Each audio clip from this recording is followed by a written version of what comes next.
Kemudian berikutnya kata Ibnu Qudamah rahimahullahu taala, babu nafaqatil aqarib wal mamalik.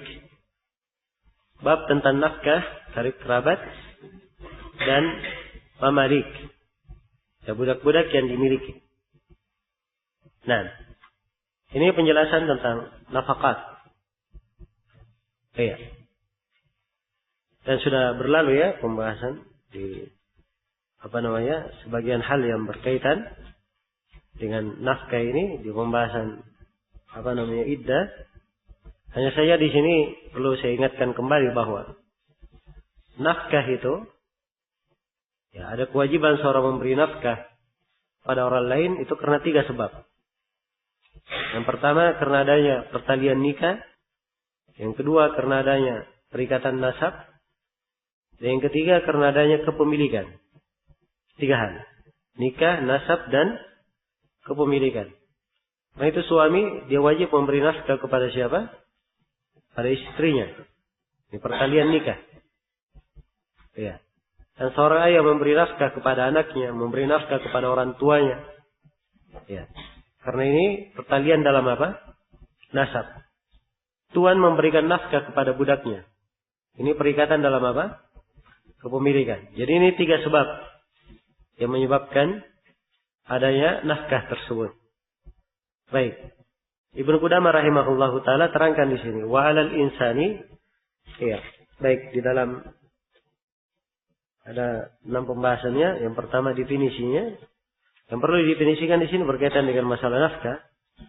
Ya, dan nafkah itu dimaklumi. Iya. Maknanya sudah dalam bahasa Indonesia ya, sebagai nafkah. Hanya saja yang ingin saya tekankan 3 hal itu tadi. Dari sebab yang mengharuskan adanya nafkah tersebut.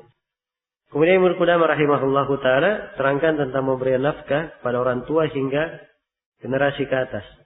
Maksudnya orang tuanya ke atas, orang tuanya, kakeknya, neneknya dan seterusnya ke atas. Baik. Kata beliau wa 'alal insani nafaqatu walidayhi wa in alau. Dan terhadap manusia untuk memberikan nafkah kepada kedua orang tuanya. Kepada kedua orang tuanya. Wa in alau. Walaupun tinggi ke atas. Maksudnya kedua orang tuanya, kedua neneknya, kedua kakek, kedua buyutnya, dan seterusnya ke atas.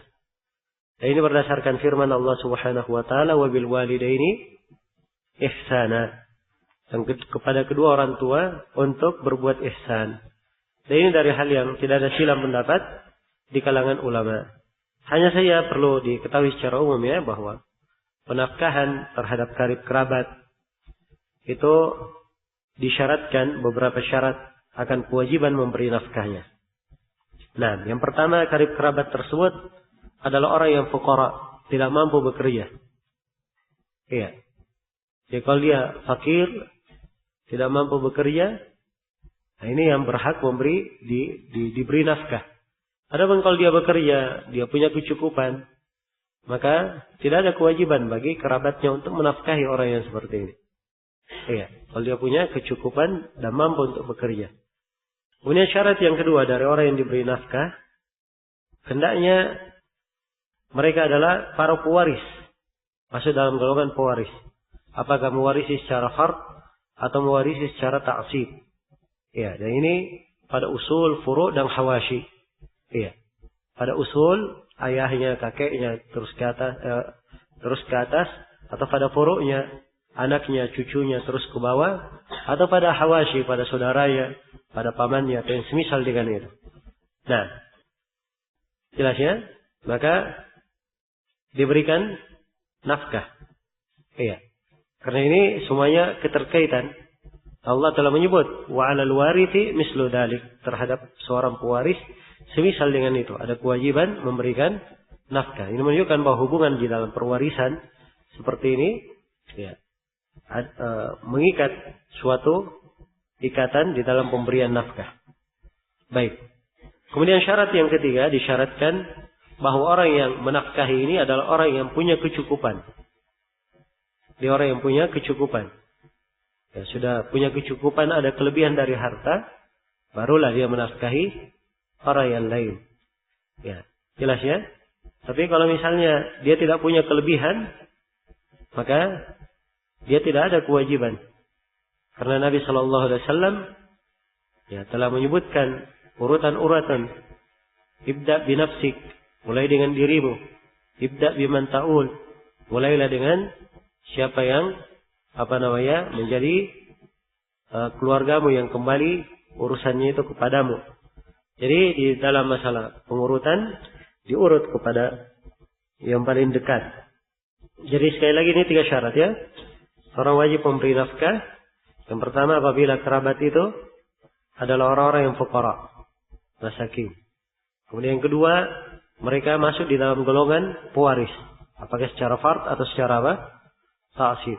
Kemudian yang ketiga, disyaratkan bahwa orang yang memberikan nafkah, menginfakkan adalah orang yang kaya.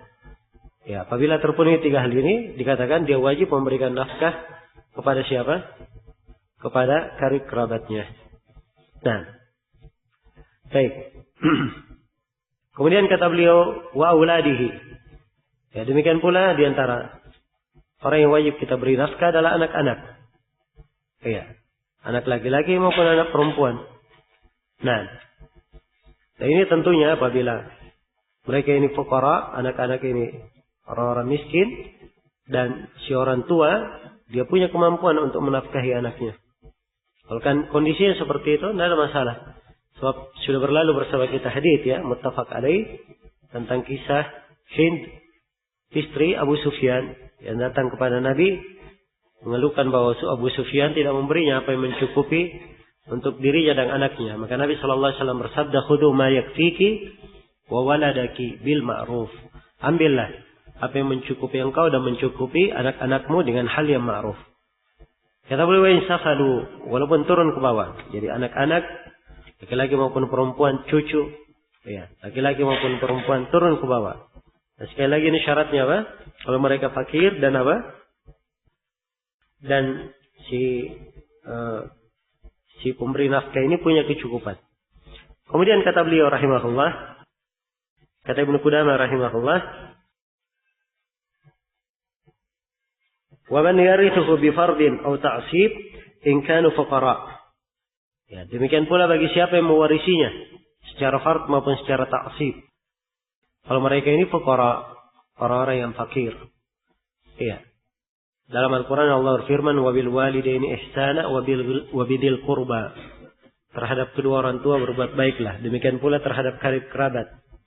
Allah berfirman, wa atidal qurba haqqahu. Berilah kepada karib kerabat haknya.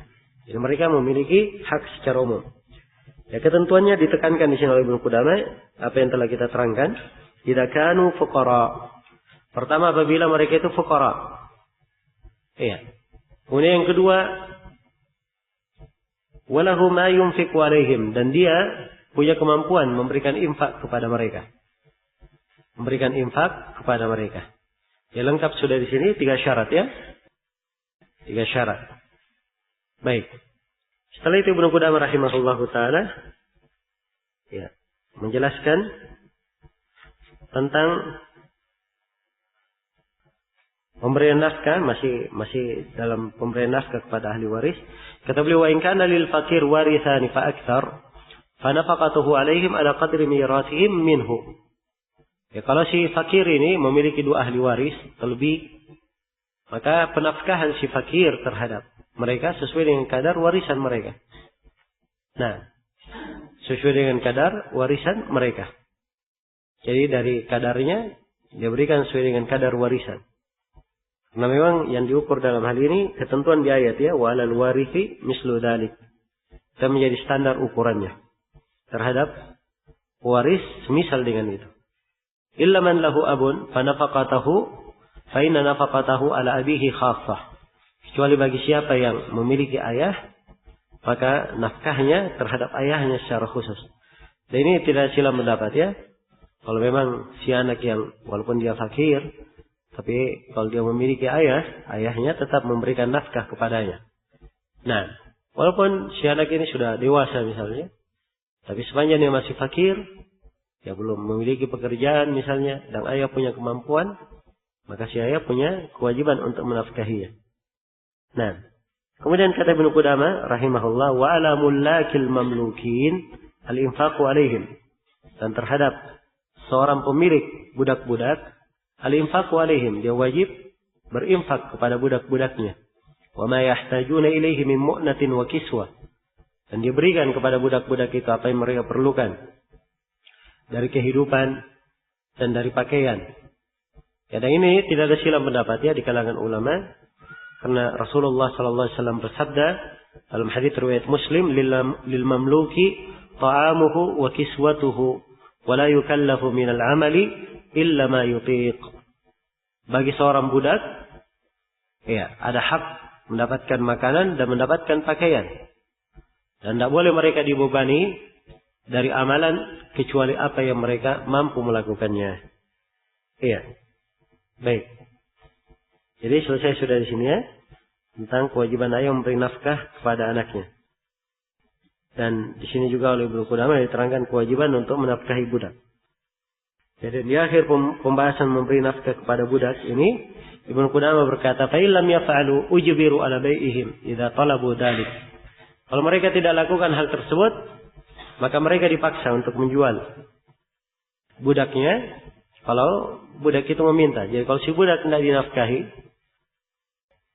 maka si budak menuntut tuannya untuk menafkahinya, tidak mau dinafkahi, maka si tuan ini hendaknya dipaksa oleh pemerintah untuk menjual budaknya. Ya, karena dia tidak memiliki kemampuan untuk menafkahinya. Iya. Baik. Ini sekali lagi pembahasannya lebih melengkapi apa yang sudah berlalu pembahasan kemarin berkaitan dengan permasalahan budak. Menunjukkan bahwa Islam ini sangat menjaga sekali ya, memberikan aturan-aturan yang ketat di dalam masalah yang menjaga kemaslahatannya sebagai manusia walaupun dia seorang budak. Baik, selesai sudah pembahasan ini. Kemudian Ibnu Qudamah rahimahullah berpindah kepada pembahasan berikutnya.